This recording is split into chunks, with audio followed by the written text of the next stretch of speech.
মা, কিছুদিনের জন্য আমি ভেবেছিলাম যে আমাদের আর্য শুধরে গেছে, কিন্তু মনে হচ্ছে ও আগের মতোই এখনো আছে। কিন্তু কাকা, আমাদেরও এক ভুল বারবার করা ঠিক হচ্ছে না। ফোনে কে কি বলেছে সেটা শুনে আর্য স্যারের উপর সন্দেহ করা উচিত হবে না। আপনি তো দেখলেন কাল যখন আমার শরীরটা খারাপ হয়েছিল তখন আর্য স্যার কতটা খেয়াল রাখছিলেন আমার, সারা দিন আমার সঙ্গে ছিলেন। আমার মন বলছে যে উনি এরকম কিচ্ছু করতে পারেন না। আর ওই ফোন কলটা খুব অদ্ভুত শুনতে লাগছিল, খুব অদ্ভুতভাবে কথা বলছিল। আমার কোথাও একটা গন্ডগোল মনে হচ্ছে। আমাদেরকে একবার শুধু জানতে হবে যে ওই মেয়েটা কে। মা, আমি তো কিছুই বুঝতে পারছি না আমরা কি করব।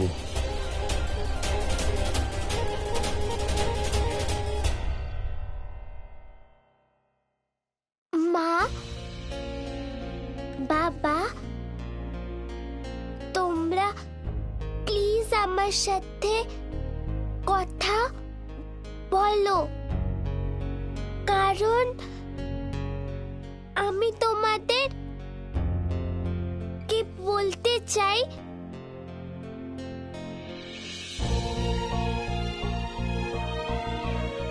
যে আমি ওরকম কেন করেছিলাম।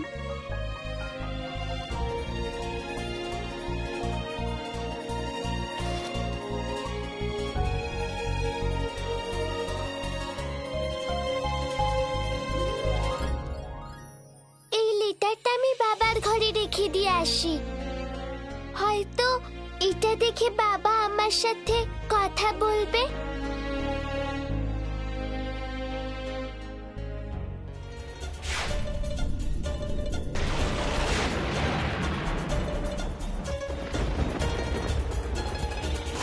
প্রণাম দেবী পৌলমী, বলুন কি করতে পারি? তোমরা দুজন দেবী সন্তোষীর কুঠিরের নিকটে যাও, আর ওখানে গিয়ে বৃক্ষরূপে এত বেড়ে ওঠো যাতে ওখানে প্রত্যেকটি বস্তু তিক্ত হয়ে যায়। যাও। যথা আজ্ঞা দেবী পৌলমী। আর তোমরা তিনজন কোনো ঘন জঙ্গলের মাঝে গিয়ে বীজ হয়ে থাকো।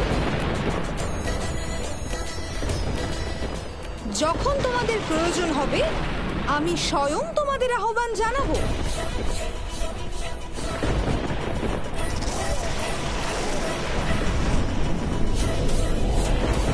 সমস্ত দেবগণ অমরত্ব প্রাপ্ত করেছেন, তাই এখন আমি ওই অমরত্বের আনন্দ উপভোগ করব।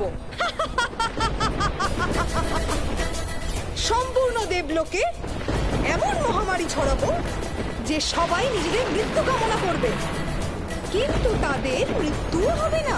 নিজেদের অমরত্ব নিয়ে সবার রাগ হবে।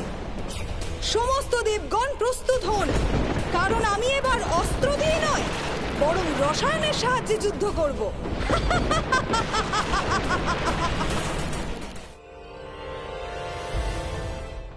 আমাকে যে কোনো ভাবে জানতেই হবে যে ওই মেয়েটা কে, আর আর্য স্যার কি এরকম করে ফাঁসাতে চায় কেন।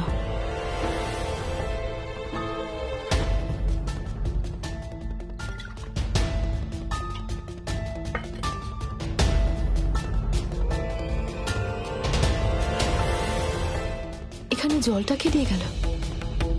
আমি তো নিয়ে আসিনি।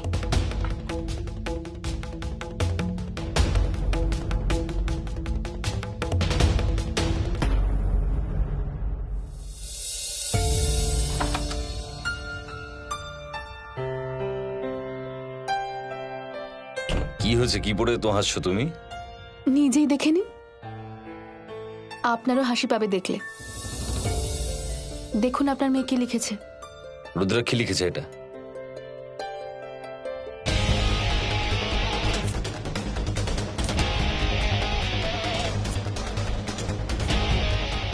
ওর কি মনে হয় যে ওইসব নাটক করলে আমি ক্ষমা করে দেবো ওকে?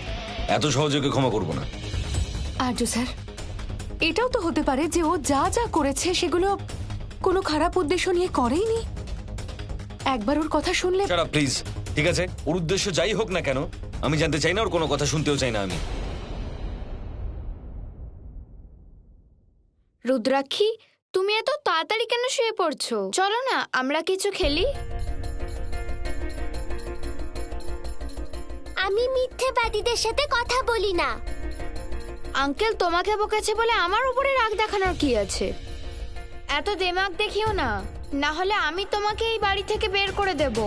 যেদিন সবাই সত্যিটা জানতে পারবে সেদিন আমার না তোমায় শাস্তি করবে বাবা।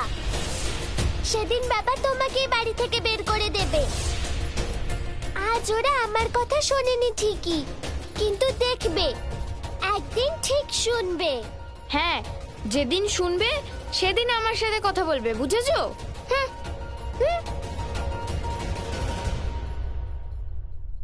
আজকাল কি জানি প্রতিদিন রান্না করতে এত দেরি হয়ে যাচ্ছে কেন?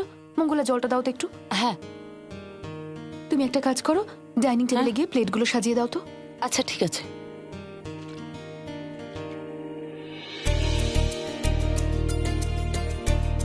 মঙ্গলা, কাজ হয়ে গেলে চলে এসো তো।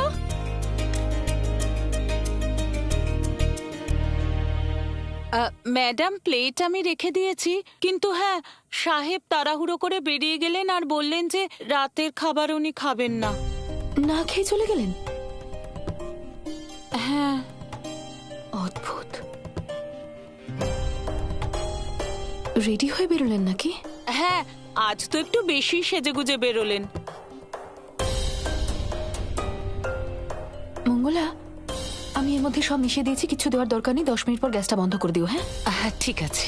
আর হ্যাঁ, বাচ্চাদের খাইয়ে দিও। আচ্ছা ঠিক আছে।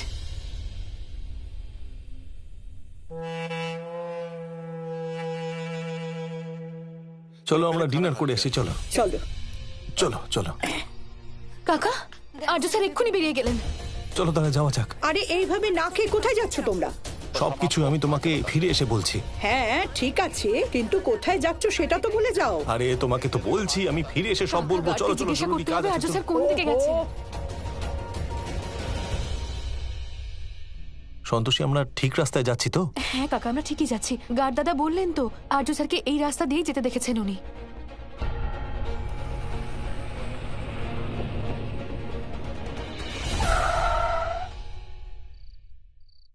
এক্সকিউজ মি, আমি আপনার কোনো হেল্প করতে পারি নাকি?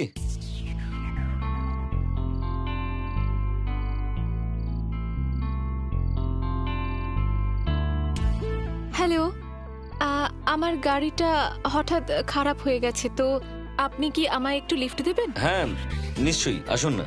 ওকে।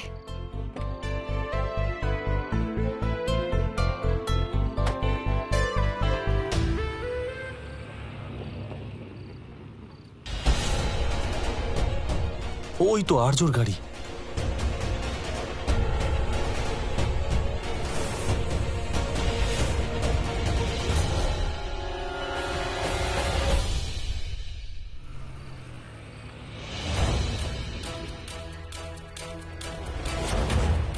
ব্যাস ব্যাস ব্যাস, আমার বাড়ি এসে গেছে, এখানেই দাঁড়ান।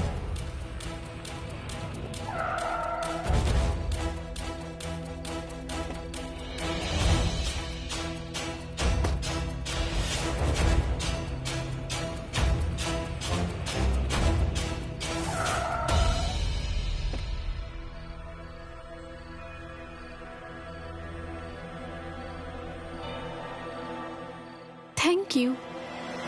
প্লেজার।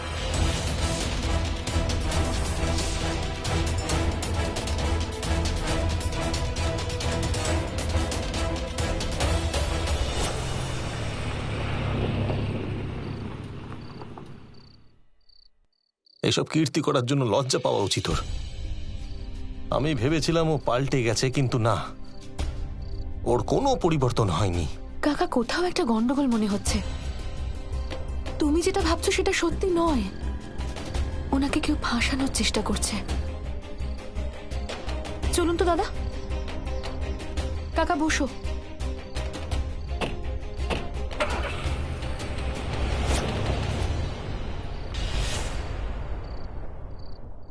সন্তোষী, তুমি যেটা দেখলে সেটা সত্যি নয়, বরং আমার মায়া। আসল সত্যি তো এটা।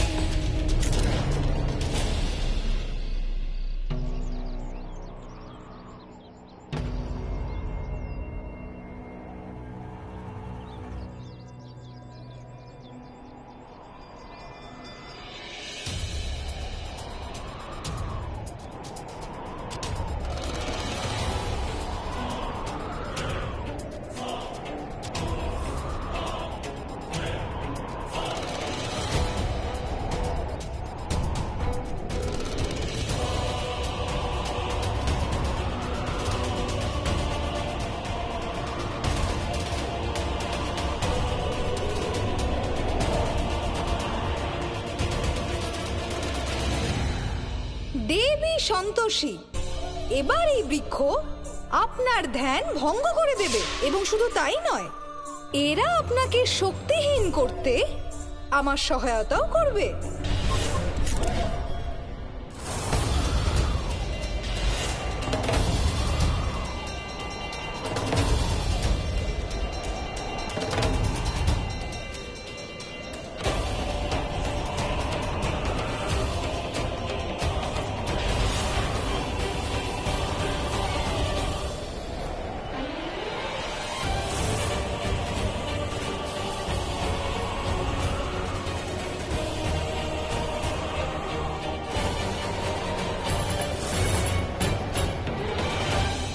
এত কম সময়ে এই চারাগুলি বৃক্ষ কি করে হয়ে গেল?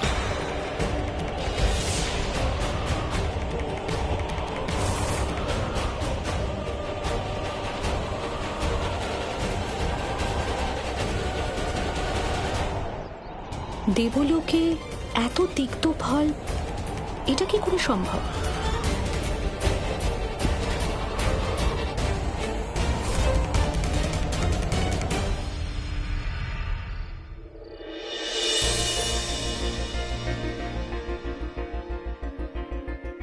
আরে আপনাদের তো অনেক দেরি হয়ে গেল আসতে। কোনো পার্টিতে গিয়েছিলেন নাকি? না আচ্ছা ঠিক আছে, আমি আপনাদের খেতে দিই। না, খিদে নেই, খাবার বেরো না। সে কি কথা, পার্টিতেও যাননি আর এখন বলছেন খাবেন না? আরে তোমাকে বললাম তো আমাদের খিদে নেই, তুমি যাও।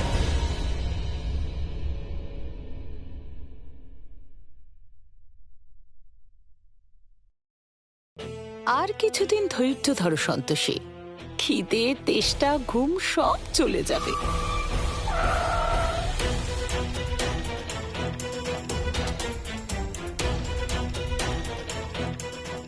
স্যার, আপনাকে খেতে দিয়ে দিই? না,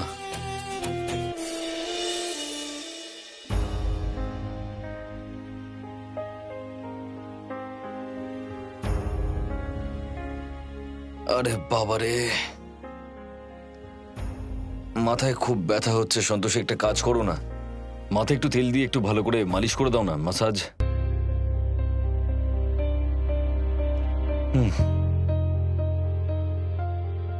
কি হলো, কিছু তো বলো, কোথায় যাচ্ছ? তেল নিতে? আচ্ছা, কিছুতেই বুঝতে পারছি না যে দেবলোকে এরকম ফল এলো কোথা থেকে। দেবলোকে এরকম বৃক্ষ আছে সেটা আমি জানতামই না। মা, আমার মনে হয় আমাদের বনদেবীর কাছে গিয়ে এই বিষয়ে জিজ্ঞাসাবাদ করা উচিত।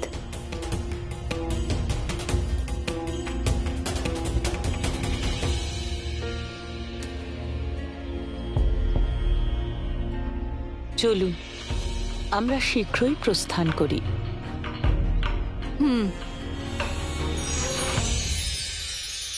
দেবী সন্তোষী এবং ওনার ভক্ত দুজনেই এখন দিশেহারা হয়ে গেছে, যেটা দেখে আমার অত্যাধিক আনন্দ প্রাপ্তি হচ্ছে।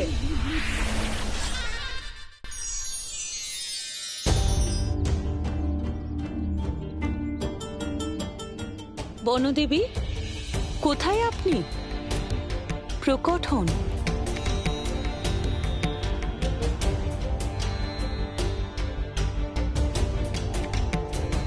প্রণাম দেবী, বলুন আমি আপনাদের কি সাহায্য করতে পারি? দেবী, আপনি কি বলতে পারবেন এটা কোন বৃক্ষের পাতা? এটা তো বাইরের বনস্পতি, দেবলোকের সাথে এর কোনো সম্বন্ধ নেই।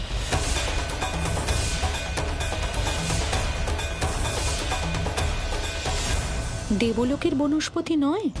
এখানকার বহির্ভূত যে প্রজাতি আছে তাদের প্রবেশের অনুমতি না থাকা সত্ত্বেও তারা প্রবেশ করতে পারে, কিন্তু এগুলি অত্যন্ত ক্ষতিকারক হয়। এই প্রজাতির বৃক্ষ সম্পূর্ণ বনকে দূষিত করে দিতে পারে দেবী। যদি তাই হয় তাহলে এটিকে নষ্ট করতে হবে।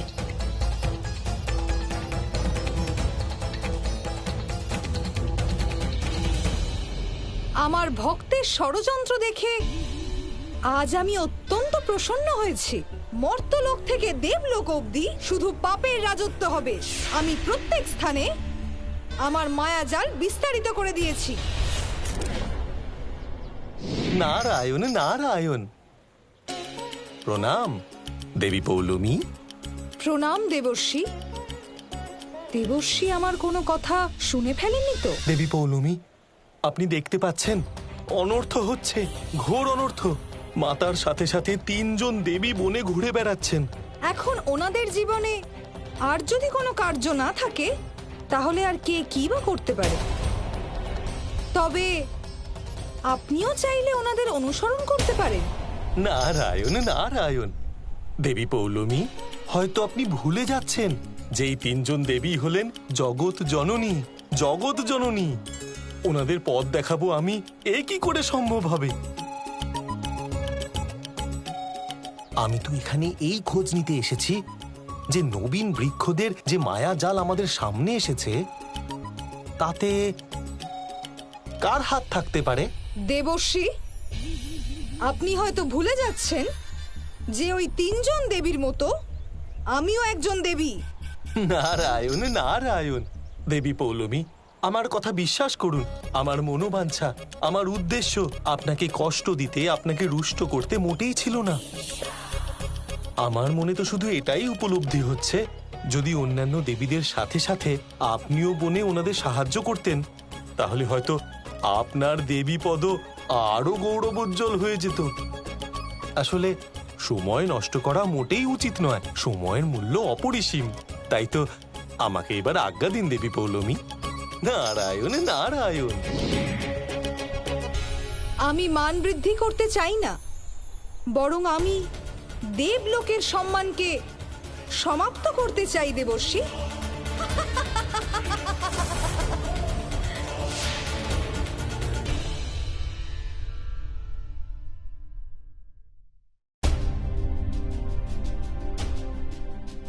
কি হয়েছে? স্যারের মাথা ব্যথা করছে? নিজের কাজ করতে পারো না তুমি? সব সময় সব দিকে নজর কেন তোমার?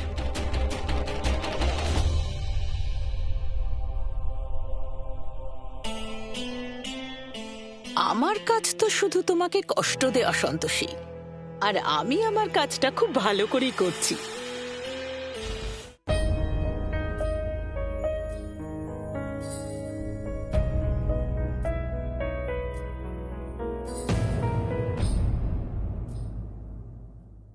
কোথায় যাচ্ছ? সন্তোষী, একটু মাসাজ করে দাও না প্লিজ। তুমি তো জানো, তুমি মালিশ করে দিলেই আমার মাথা ব্যথা 10 মিনিটের মধ্যে এইভাবে পালিয়ে যায়। বুঝতে পারছি না, যেটা দেখে এলাম সেটা সত্যি নাকি এখন যেটা দেখছি সেটা। কি ভাবছো? প্লিজ তাড়াতাড়ি লাগিয়ে দাও না।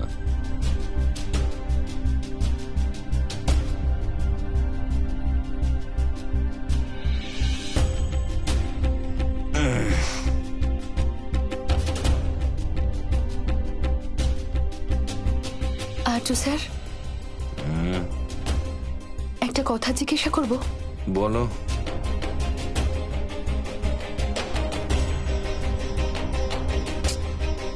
চুপ করে আছো কেন? বলো না। আরে বলো। না কিছু না, এমনি। দেখো সন্তোষী, যখন মাথার মধ্যে কোনো প্রশ্ন থাকে না, তাহলে সেটা চেপে না গিয়ে বলে দেওয়া উচিত, তাতে মন মেজাজ দুটোই ভালো থাকে। সরাসরি জিজ্ঞেস করাটাই বোধহয় ঠিক হবে। না না, প্রথমে আমি নিজের মতো করে জানার চেষ্টা করি। আর্য স্যারকে আমি আবার নতুন করে কষ্ট দিতে চাই না। সন্তোষী, চুপ করে গেলে কেন? বলো। না না, এমনি তেমন কিছু না। আমি শুধু এইটুকু জানতে চাইছিলাম যে আমি মাসাজ করলে সত্যি আপনার হেডেক ভালো হয়ে যায়? Are you sure? তুমি শুধু এটাই জানতে চাইছিলে? হ্যাঁ, এটাই জিজ্ঞেস করতে চাইছিলাম। তাহলে শোনো, তোমার মালিশে আমার মাথা ব্যথা একদম কমে যায়, কারণ তোমার হাতে শুধু জাদুই নয়, তার সাথে তোমার ভালোবাসাও আছে। আর্য স্যার কি সত্যি কথা বলছেন নাকি ওনার মনে অন্য কেউ আছে? আর্য স্যার,